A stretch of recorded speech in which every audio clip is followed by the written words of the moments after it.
हरे कृष्णा। श्रीमद् भगवद गीता यथारूप अध्याय 2 श्लोक संख्या 3।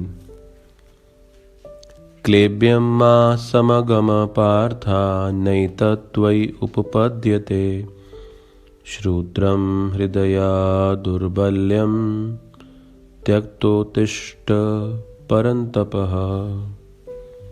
हे पृथापुत्र, इस हीन नपुंसकता को प्राप्त मत हो, यह तुम्हें शोभा नहीं देती। हे शत्रुओं के दमन करता, हृदय की शूद्र दुर्बलता को त्याग कर युद्ध के लिए खड़े हो। भगवान कृष्ण अर्जुन के रोग की ओर संकेत कर रहे हैं। तो रोग के लक्षण और रोग का कारण ये दोनों अलग अलग हैं।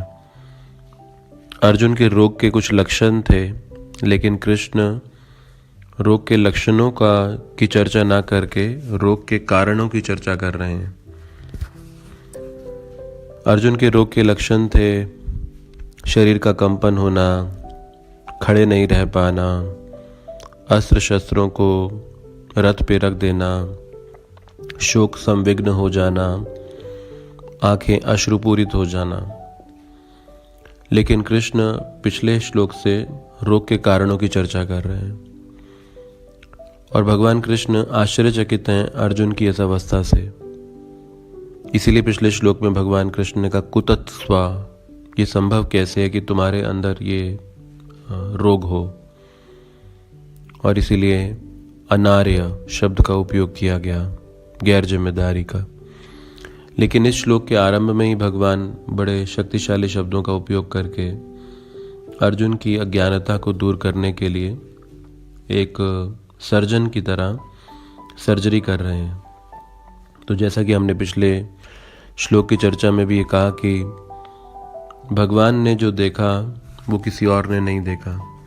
तो एक एक्सपर्ट डॉक्टर, एक्सपर्ट सर्जन, वो सिर्फ लक्षणों को ना देखकर उसके कारणों की ओर ध्यान केंद्रित करता है। तो उसी प्रकार से भगवान भी एक निपुण, एक विशेषज्ञ की तरह हमारे बाह्य लक्षणों को ना देखकर हमारे हृदय में उस रोग के कारणों को संकेतित कर रहे हैं।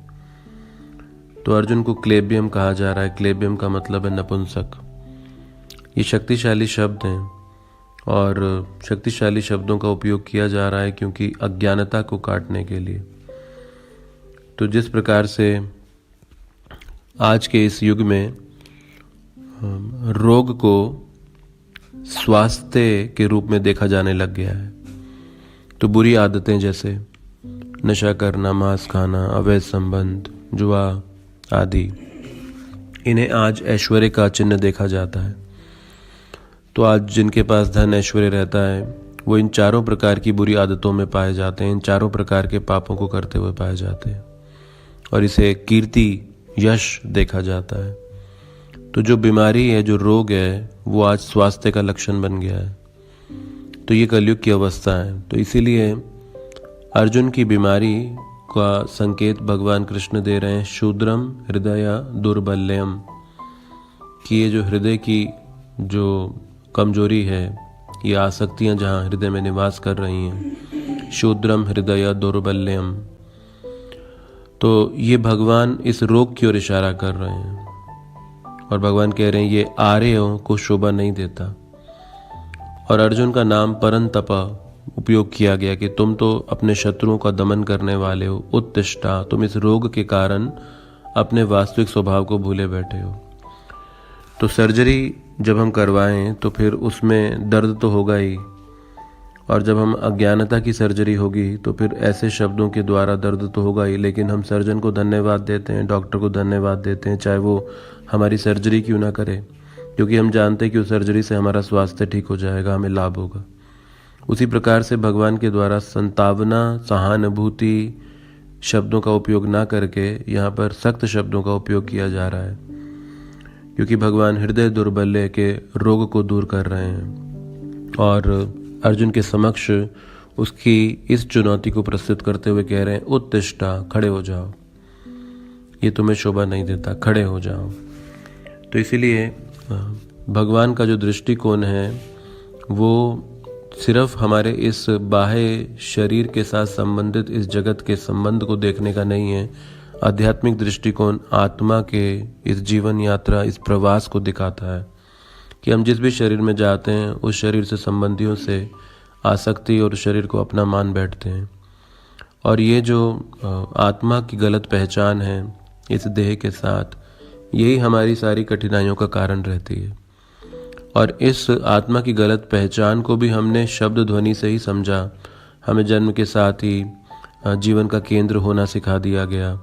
हमें जन्म के साथ ही रिश्ते नाते सिखाए गए। हमें इस जन्म के साथ ही इस संसार में बड़ा बनना, यश प्राप्त करना, धन प्राप्त करना, सुविधा अर्जित करना सिखाया गया।